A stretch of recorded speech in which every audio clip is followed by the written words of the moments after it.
नमस्ते फ्रेंड्स, बहुत बहुत स्वागत है आप सबका। अब आया पॉलीमॉर्फिज्म। पॉलीमॉर्फिज्म, तो पॉलीमॉर्फिज्म मतलब ये एक ग्रीक टर्मिनोलॉजी है, ग्रीक, जिसमें पॉली और मॉर्फ को कंबाइन किया है। पॉली का मतलब होता है बहुत ज्यादा, मेनी, एंड मॉर्फ का मतलब होता है फॉर्म। मॉर्फिंग करते हो ना, उसका फॉर्म चेंज कर देते हो, जो फॉर्म में हो उसको चेंज कर देते हो। तो पॉलीमॉर्फिज्म मतलब क्या कि बहुत सारे फॉर्म्स, मतलब एक ही चीज, एक ही नाम, लेकिन बहुत सारे फॉर्म्स में होता है, तो उसको हम पॉलीमॉर्फिज्म कहते हैं। प्रोग्रामेटिकली भी हम वही चीज अचीव करते हैं। दो तरीके के पॉलीमॉर्फिज्म होंगे, एक तो कंपाइल टाइम पे हम अचीव कर सकते हैं, और जब हम प्रोग्राम को रन करते हैं। हम सबको पता है कंपाइल क्या है, रन क्या है, कैसे अचीव करना है, वो तो जब हम प्रोग्रामिंग करेंगे तब हमको डिटेल में पता है कि हम यहाँ पे कंपाइल टाइम किया, यहाँ पे रन टाइम पे किया।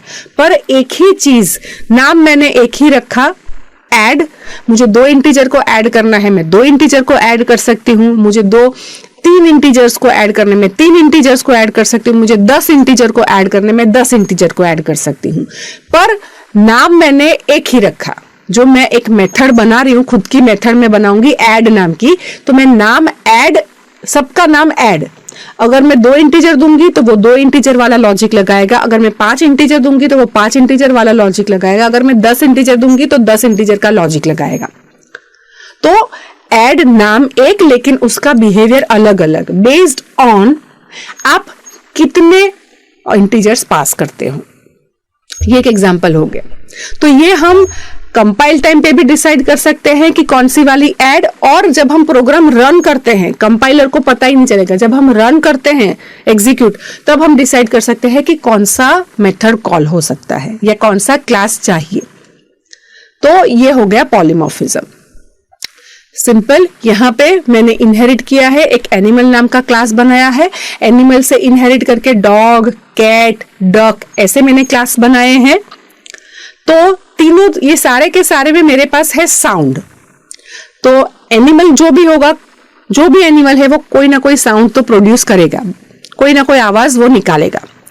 डॉग है, उसके पास भी साउंड नाम की मेथड है। कैट है, उसके पास भी साउंड नाम की मेथड है। डक है, उसके पास भी साउंड नाम की मेथड है।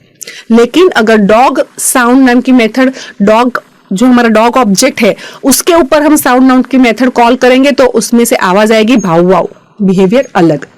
अगर मैं कैट नाम का जो मेरा ऑब्जेक्ट है, उसके ऊपर साउंड नाम की मेथड को कॉल करूंगी, म्यू म्यू आवाज आएगी। अगर डक नाम का मेरा ऑब्जेक्ट है और उसके ऊपर साउंड नाम की मेथड कॉल करूंगी तो क्वैक क्वैक क्वैक आवाज आएगी। तो तीनों का बिहेवियर अलग अलग, लेकिन तीनों के पास एक ही मेथड है, साउंड। कौन से ऑब्जेक्ट के ऊपर आप उसको कॉल कर रहे हो, वैसे उसका बिहेवियर अलग अलग हो सकता है। तो पॉली मतलब हम बोल सकते हैं दैट साउंड जो है वो हमारा पॉलीमॉर्फिक मेथड है। पॉलीमॉर्फिक, नाम एक, साउंड, उसका बिहेवियर अलग अलग है। भाव भाव, म्यू, क्वैक, तीनों में से कोई भी आवाज आ सकती है बेस्ड ऑन कौन सा ऑब्जेक्ट से हम ये मेथड को कॉल कर रहे हैं। ये हो गया पॉलीमॉर्फिज्म। अब ये कंसेप्ट है एनकैप्सुलेशन का, बहुत ही स्ट्रॉन्ग। ये जो सारे हमने फीचर्स डिस्कस किए वो हमको ऑब्जेक्ट ओरिएंटेड अचीव करने से अपने आप मिल जाते हैं। हम ये सारे अचीव करेंगे जब हम एक्चुअल एप्लीकेशंस बनाएंगे। तो अब ये है एनकैप्सुलेशन। एनकैप्सुलेशन मतलब क्या कि हम ऑब्जेक्ट का जो बिहेवियर है वो आउटसाइड वर्ल्ड से हाइड करते हैं। कैसा बिहेवियर, इसको हम एक और तरीके से भी, उसका डेफिनेशन बहुत ज्यादा पॉपुलर है या समझ सकते हैं दैट एनकैप्सुलेशन जो है वो एक मैकेनिज्म है जिससे डेटा और डेटा की मेथड्स उसको रैप करके एक सिंगल यूनिट में रखते हैं। सो ऐसा बोलते हैं, it is a mechanism of wrapping data and the code that act और that manipulate the data in a single unit. मतलब आप जब क्लास बनाते हो, जैसे मैंने कोई भी क्लास बनाया, तो क्लास बनाते वक्त आप क्लास के डेटा, मतलब स्टूडेंट क्लास बना रही हूं तो स्टूडेंट क्लास के अंदर मेरे पास डेटा है मार्क्स, तो मार्क्स नाम का डेटा भी स्टूडेंट क्लास में होगा, और मार्क्स को मैनिपुलेट करने के लिए जो मेथड्स होंगी, मतलब मार्क्स को कैसे मैनिपुलेट कर सकते हैं, तो टीचर रिजल्ट जनरेट करेंगे, स्टूडेंट एग्जाम अपीयर, ये दो तरीके से मार्क्स चेंज हो सकते हैं। आप जैसे एग्जाम अपीयर करते हो और आप क्या इवैल्यूएशन कैसे होता है, अगर अच्छा मूड नहीं है तो नहीं भी मार्क्स आते हैं ना, कभी ऐसा होता है आपने अच्छे मूड से लिखा नहीं या टीचर ने अच्छे मूड से चेक नहीं किया तो मार्क्स अच्छे नहीं आते हैं।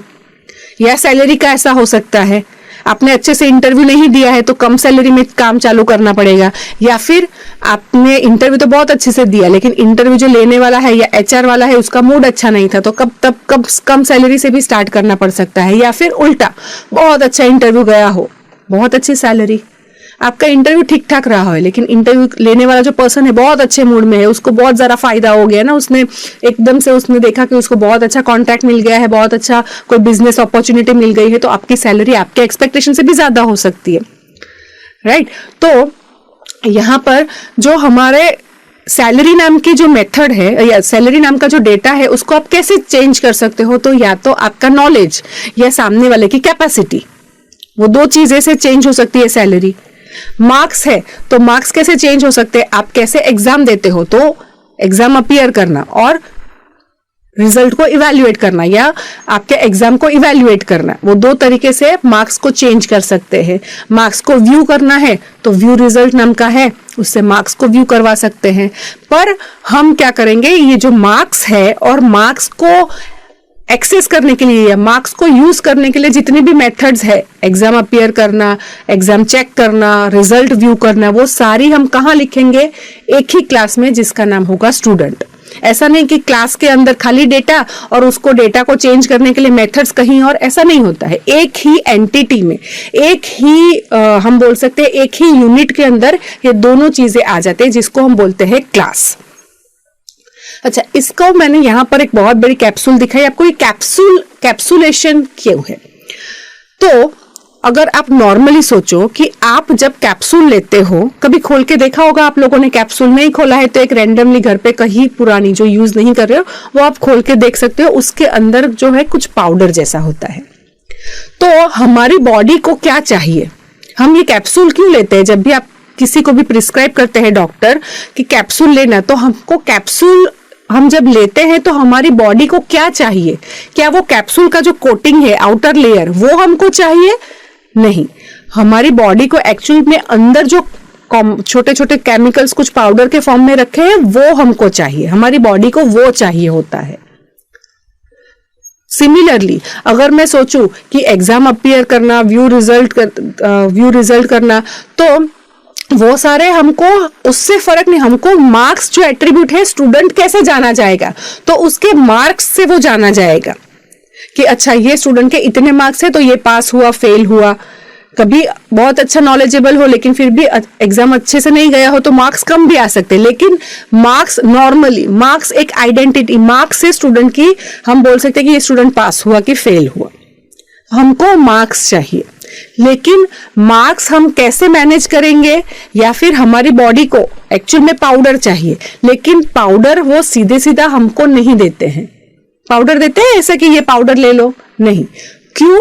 क्योंकि आउटर वर्ल्ड में जैसे पाउडर में हाथ में लूंगी तो हो सकता है पाउडर पूरा मेल्ट हो जाए, या तो वो एटमॉस्फेयर के कांटेक्ट में नहीं आ सकता है, उसका कुछ केमिकल कॉम्पोजिशन ऐसा है कि जैसे ही वो हाथ में लेंगे वो एटमॉस्फेयर में कुछ हवा से वो टच होके वो पूरा मेल्ट हो जाएगा, या उसका केमिकल कॉम्पोजिशन चेंज हो जाएगा, जैसे आप टच करोगे गंदा हो सकता है। तो उसको प्रोटेक्ट करने के लिए कैप्सूल दी जाती है। तो वैसे ही हमको क्या करना है, हमारा काम तो मार्क्स से है, स्टूडेंट के मार्क्स हमको चाहिए, स्टूडेंट का हमको नेम चाहिए, स्टूडेंट का रिजल्ट, मतलब उसके हमको वो सारी एट्रीब्यूट्स चाहिए। पर हम क्या करते हैं, हम जो है वो उसको मैनेज करने के लिए अलग से फंक्शंस लिख लेते हैं ताकि कोई उसको डायरेक्टली मैनिपुलेट ना करे। अगर मैं बिना मेथड का क्लास बना के दे दूं कि चलो मेरे क्लास के अंदर स्टूडेंट क्लास मैंने बनाया, उसके अंदर मैंने रखा है मार्क्स, आप यूज करो, तो क्योंकि बहुत सारे लोग का अलग अलग लेवल होता है, तो लोग क्या करेंगे कि मार्क्स के अंदर नेगेटिव डाल दिया, -50, फिर हमारा प्रोग्राम कहीं सही से चलेगा ही नहीं, और फिर बोलेंगे कि आपने जो क्लास बनाया वो तो गड़बड़ हो गया, इसमें तो -50, कभी किसी के -50 तो नेगेटिव मार्किंग्स नहीं है, तो -50 तो है ही नहीं। या कोई मार्क्स में क्या करेगा, ABCD डाल देगा, तो मार्क्स में ABCD तो नहीं चलना चाहिए। तो हम जब उसमें मेथड्स रखते हैं तो उसमें सेम ही लॉजिक है कि जैसे चेक करते जाओ, आपने MCQ दिया है तो उसमें इवैल्यूएट जैसे करते, जितने सही दिए होंगे उसमें मार्क्स आ जाते हैं कि जितने सही है मल्टीप्लाई बाई 2, तो वो सीधे आपको मार्क्स मिल जाते हैं। मार्क्स को मैनिपुलेट करने के लिए डायरेक्टली नहीं देते हैं, वो उसकी मेथड से मैनिपुलेट होते हैं। तो आप जब क्लास बनाते हो तब आप डायरेक्टली किसी को उसके अंदर के जो डेटा है वो डेटा बहुत ज्यादा इंपॉर्टेंट है, तो वो डेटा का डायरेक्टली एक्सेस नहीं देते हो। आप क्या करोगे, डेटा के ऊपर मेथड्स रखोगे और मेथड्स का एक्सेस देते हैं। सिंपल, अगर मैं एम्प्लॉय नाम का क्लास बना रही हूं तो एम्प्लॉय का मुझे क्या काम है, तो एम्प्लॉय का क्या फर्स्ट नेम है, क्या लास्ट नेम है, क्या ईमेल एड्रेस है, क्या कॉन्टैक्ट नंबर है, कौन सा डिपार्टमेंट को बिलोंग करता है, उसकी क्या सैलरी है, ये सब सारी चीजें मुझे काम की है। लेकिन मैं क्या करूंगी, इन सबको प्राइवेट कर दूंगी, किसी को नहीं दूंगी। पर ये प्राइवेट चीजें हैं, पर उसको मैनेज करने के लिए पब्लिकली मैं उसका बिहेवियर बता दूंगी कि अगर आपको फर्स्ट नेम लास्ट नेम चाहिए तो मैं मेथड रखती हूँ सेट फर्स्ट नेम, और उसी से आप मेथड यूज करके ही सेट करोगे। मतलब उसमें मैंने पूरा लॉजिक लिखा है कि कोई भी नेम डाल रहा है तो नेम में कोई स्पेशल कैरेक्टर्स नहीं, किसी के नाम में डॉलर नहीं आता है, इज इक्वल टू नहीं आता है, अंडरस्कोर नहीं आता है, हैश नहीं आता है, किसी के नाम में 1 2 3 4 नहीं आता है तो डिजिट्स नहीं चाहिए। अल्फाबेट्स का कोई भी कॉम्बिनेशन आपका नाम बता सकता है। तो मैं जब मेथड लिखूंगी पूरा मैं लॉजिक चेक करूंगी कि अच्छा मैंने यूजर से लिया तो सही नाम, लेकिन लॉजिक में लिख के रखा है, तो किसी ने गलत नाम दिया तो मैं वहां पे तुरंत बोल दूंगी that this name is invalid.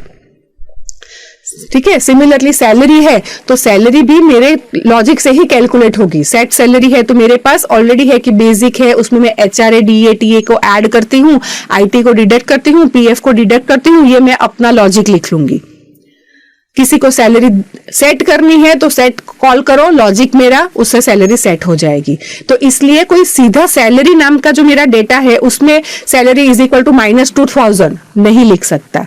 Salary मेरी प्राइवेट है, मैंने उसको बचा के रखी है। सैलरी चाहिए, यूज करनी है, सेट सैलरी मेथड कॉल करो, उससे सैलरी सेट हो जाएगी। तो मेरी सैलरी प्रोटेक्टेड, कभी गलत नहीं हो सकती है। सैलरी व्यू करनी है तो गेटर मेथड में व्यू करने के लिए किसी को देखना है तो देखो, गेटर मेथड सबके लिए दूंगी, पर सेट में मेरा लॉजिक।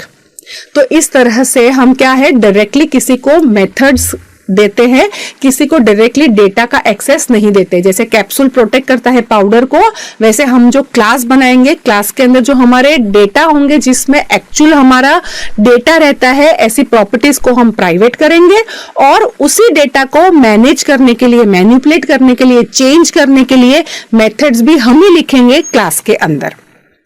आउटर वर्ल्ड हमारी मेथड को कॉल कर सकता है, डेटा को नहीं। तो ये क्लास लिखने से हमको इस तरीके से उसका एडवांटेज एनकैप्सुलेशन का अचीव हो जाता है। राइट तो ये सारे जो हमने फीचर्स या हमने कंसेप्ट डिस्कस किए वो हमको ऑब्जेक्ट ओरिएंटेड, क्योंकि फीचर में हम बता चुके हैं कि जावा इज ऑब्जेक्ट ओरिएंटेड। तो क्यों जावा इज ऑब्जेक्ट ओरिएंटेड, तो मतलब क्यों ऑब्जेक्ट ओरिएंटेड बनाया, क्योंकि हमको इतनी सारी चीजें, ये जो ऑब्जेक्ट ओरिएंटेड के कंसेप्ट है, जैसे ही आप कोई भी प्रोग्रामिंग लैंग्वेज आप बोलोगे कि ऑब्जेक्ट ओरिएंटेड है, मतलब यू आर एट ईज के इतनी सारी चीजें हमको मिलने वाली है। ऑब्जेक्ट है, क्लास है, पॉलीमॉर्फिज्म, एब्स्ट्रैक्शन, एनकैप्सुलेशन, इनहेरिटेंस, ये सारी चीजें हमको मिलने वाली है। ये सारे हमको फीचर्स या ये सारे कंसेप्ट के जो भी एडवांटेज है या प्रोज है या पॉजिटिव साइड है वो हमको डायरेक्टली मिल जाएंगे। राइट तो ये सारे ऑब्जेक्ट ओरिएंटेड के कंसेप्ट्स है जो हमने डिस्कस किए। लेकिन फिर भी अगर आपको कोई डाउट्स